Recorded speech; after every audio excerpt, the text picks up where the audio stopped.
Not listening to this black doctor over here talking about he encouraging his patients to get vaccinated because people don't want to do it. And I'm like, are you the same black doctor that'll come and touch my belly and try to lie and say that I wasn't pregnant and then try to turn around and tell me to stick some chemicals in my arm that done already killed 6 people and then try to tell me, oh no, you don't have to take the Johnson and Johnson, you can take another one, which is still on trial to see how that one's gonna work too. No, are you the same doctor who would refuse to confirm my pregnancy and then try to stick some drug in my arm? Okay. Anyway, so fuck these black doctors. This is my body, and I ain't sick from a goddamn thing. And I damn sure ain't finna trust no fucking government that had black doctors trying to chase me around to help kill my baby and then want to turn around and come up with some concoction that you want to shoot in my veins while I got this baby struggling to survive in my body under all this stress? I don't think so. And I don't even want to go on too much detail about that. I don't even want to go because that's trifling as hell. That is so fucking trifling. And I was just actually looking back at my video from last night. Well, not from last night, but from the wee hours of the morning where I was explaining the video where I said abusing me about my 4-year-old. They have been abusing me ritually for years, and I went back and I looked at the video and I was like, damn. I was like, this is really good. This is really powerful. I was thinking when the man was giving me a ride back over here, as y'all can see, I filmed a little bit of myself. I was listening to Moneybag Yo, and I don't really listen to him. The guy was playing them, and, I could kind of relate to what he was saying, but these people in a whole nother league, I don't have nothing to do with these people, but I was listening. It was a video where I was listening to that, and I was thinking on the way back during that car ride, I was thinking about my voice. And I was like, damn, like, I've been abused my entire life. Like, and I'm not talking about, like, somebody just coming to punch you in the face. Like, pretty much, it's, like, oppressive. It's, like, where they want to oppress everything about your life. And then if you climb up out of it, then they want to punch you and kick you and kill you and do physical abuse to you. And I was like, I never had a voice, Last night I was thinking about all the friends that I used to tell about the abuse when I was younger. I used to go to different friends and tell them the stories about the abuse that I would go through as a little girl in my home. And then my friends would try to abuse me. And then I ended up with no friends. And then I learned about ethnicity, and I learned about bloodlines, and I learned about tribes, and I learned about alliances that some of these tribes have, and that we not all really the same just because we black. And I learned that that I just come from a line of people that was very oppressed, and my people is willing to do anything, and they willing to sell each other out so bad because that's how bad we had to climb from the bottom. You know, we didn't have real strong black alliances. We didn't have real strong alliances with the Indians. We didn't have real strong alliances with the whites or any of the Hispanics or the Chinese. And we was just like a small little group of African Indian people.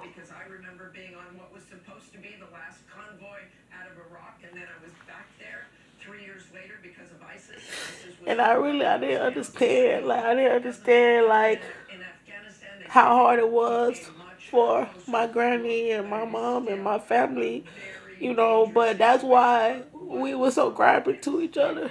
Because we didn't have shit. Like, we didn't have nothing.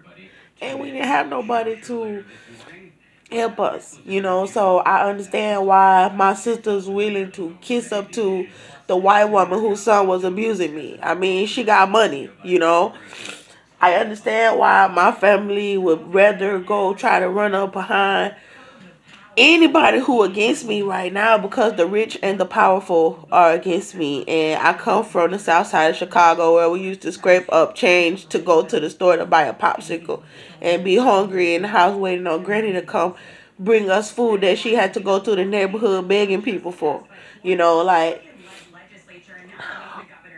I remember not being able to go to sleep in the house until I passed out. Don't remember passing out because it's roaches crawling all over the fucking place. You know, like I remember going in the kitchen and looking in the fucking cabinet and not having no food to eat and having to walk around the neighborhood at 13 years old in a pair of fucking heels and a miniskirt, you know, and going to people's house and trying to beg for a pack of fucking ramen noodles and then getting in trouble for that. Getting almost beat up by my cousin for going to ask a female for some noodles, you know, like you were gonna have to sit there and you were gonna have to starve until Granny came back with some food. And then it was so many of us in the house, we gonna fight about this shit. You know, we gonna fight over that little bit about of food and stuff. And there was no tradition. There was no tradition. Like that's why I know that the Baptist church, that the church that failed us because there was no tradition. Like we didn't have no history of who we were as a people other than little stories that my grandmother would tell us, and my grandpa wasn't even raised by his mom. Like the woman Mama D who raised him, that was his stepmom. And I don't know nothing about his family. Never know anything about ourselves. So the oppression that I endured when I got to be an adult, and I look back on all of it, and then I started seeing the people of different ethnicities attacking me. You know, like people trying to segregate themselves together in school and in the workplace and in the neighborhood, and like even with my family, like with my sisters, like they were overachievers, and um they will have the darker skin tone, and it was like black people just accepted them with that darker skin tone than they would to me. And I used to wonder why my skin was lighter and why my father didn't treat me like he treated the other girls. And he always said he loves me and everything, but when I tried to get close to him when I was 16, 17 years old, by this time I was already living with a 42-year-old man. And he made sure that I have food to eat and things like that. And my mom was like, my mom was like, it was okay for me to live with him. And I felt like a burden to my mother.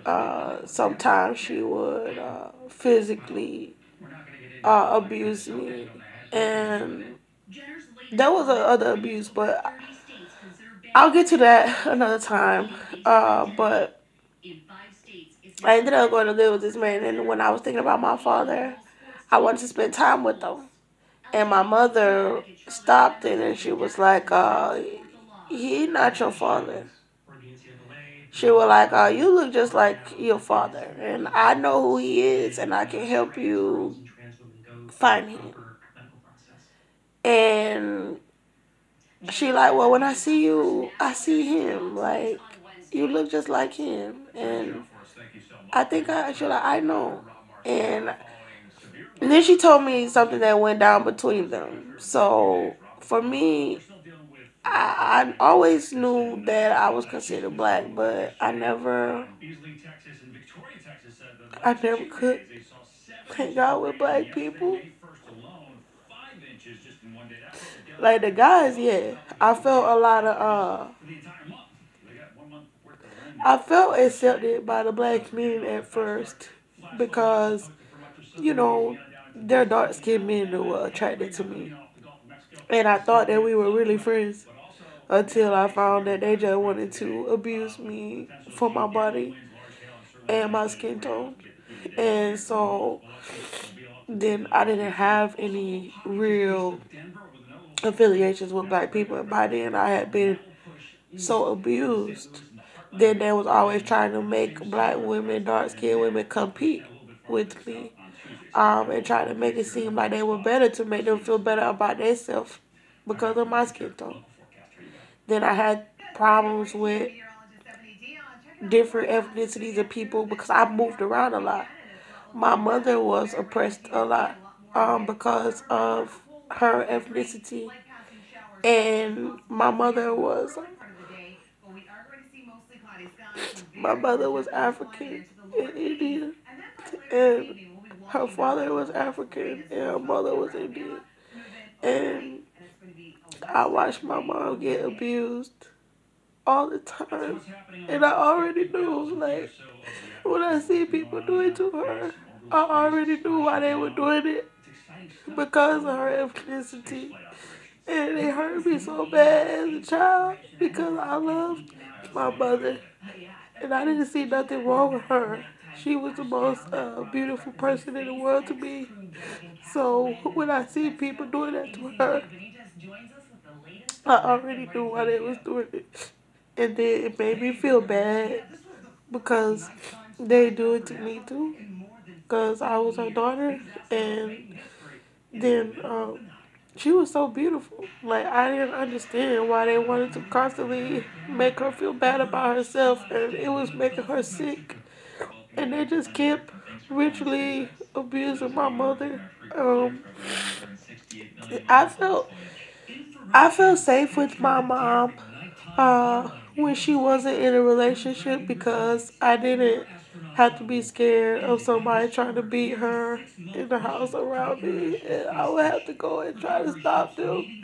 For me, I would stop them. I wouldn't let them do it to her, and so then I would have to run in the room, and I had to get in the way of a man trying to punch her or whatever, and my mother didn't like for me to do that, and it didn't happen a lot, but I remember at least one time, and there was other times where men just would chase her in their car. And my mama was a good person. Like, my mother would go to church and she worked. She went to college. She didn't do drugs. She wasn't a prostitute. You know, all the bad things that they try to say that justify a man abusing a woman. You know, my mother wasn't any of those things. And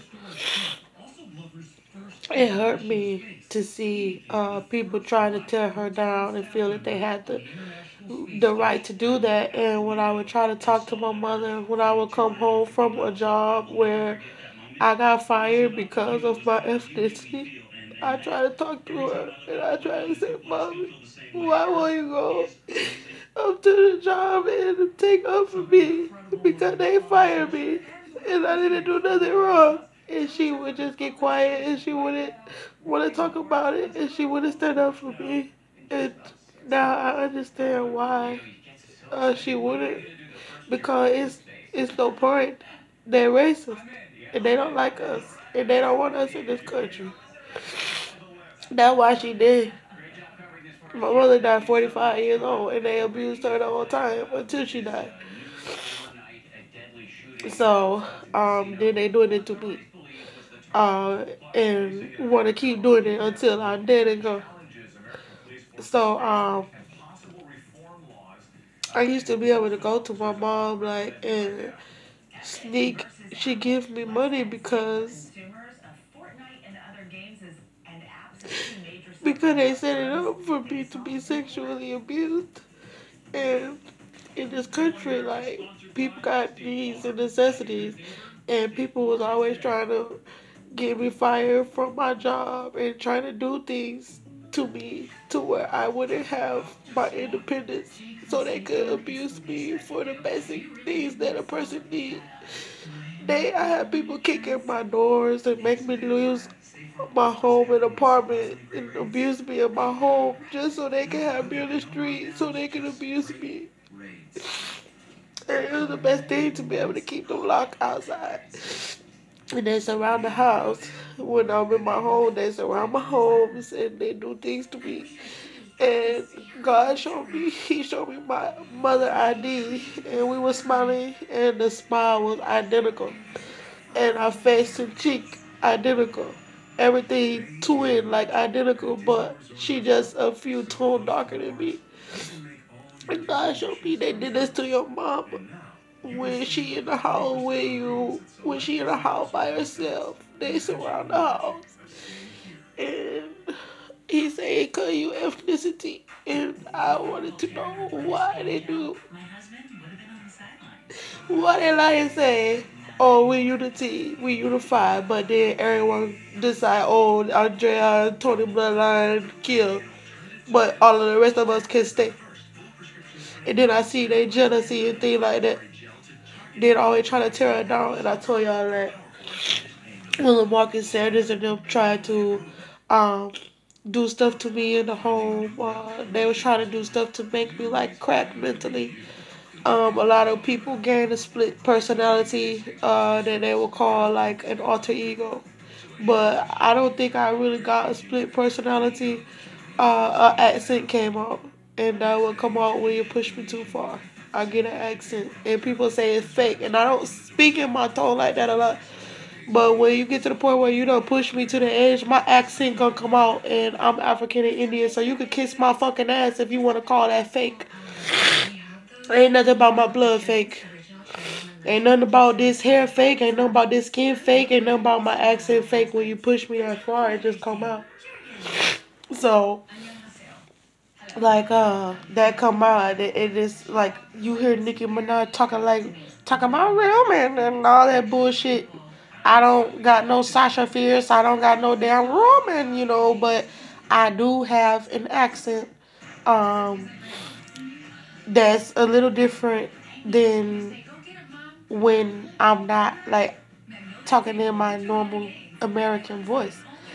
So I'm trying to turn it off or whatever, but it just come out sometimes, especially when I'm explaining things about the abuse in my childhood. But and my mother. But my my ethnicity caused me to experience a lot of abuse, and my mom she wouldn't take up for me, and I would go to my mother and I would try to confide in her, but she wouldn't talk to me about it, and then I would go into my room and I just would stare out the window, and I didn't know there was a God. I didn't know there was a God. I was 14 years old, and I didn't have a Bible, and I didn't know there was a God. Like, we used to go to church, like, when I was a little girl, but I was in the same church with people that would talk about me and refuse to feed me and, like, beat me up sometime, or, just sometime I didn't trust the people in the church. So when I see them running around the church talking about a God, I was like, well, I don't believe that he really exists, or I don't believe in the same God that you do. If you telling me that you believe in this God, but you treat me the way that you do when you leave the church, then I think you full of shit. And I don't think that the real God exists that you're talking about. And so when I was 14, 15, by that time I didn't know anything about a God and no God. So I would just sit in a room and hope that one day I could get married and have a baby and get a job and get me a car and, you know, apartment or something. But I didn't know about the racism in the workplace and that they conquer and divide black people and things like that. So I have been very severely abused. By the time my mother said that Andrew was not my father, and at that point I was on my own, and I got abused a lot. So I was thinking back to all these videos that I was talking about, and I was like, that's what it means, like, to be oppressed. And I see all these other nations. Like, I went to school. I moved around a lot with my mom, and like I was saying earlier in this video, I moved around a lot. And when I moved to areas where they had like these ritzy black people, that I guess they feel like they living better, like one step higher than people in the hood, and they want to try to make fun of people and all of that old kind of stuff, and I didn't like them, because there's no reason for you to think you better and just constantly make fun of someone all the time. And then like they had it segregated because the Hispanic children, they only wanted to hang out with Hispanics, and then the Asian girls, like the people, they didn't want you coming near them. And so like I was just doing my work in my class, and I got an Asian girl looking at me like, "What the fuck your black ass doing in the class with me? Like, you not smart enough to be in here with me." And I like, obviously I am because I in the classroom with you. So like I just took a lot. I took it real hard, and I didn't want to go to school anymore. Uh, and I was very smart. Didn't have a problem doing none of the work. Nothing was hard for me about school other than the way that I was treated. And so I started writing music instead because that was just somewhere for me to escape, because it was like, and you smart, and you a black girl, and you smart.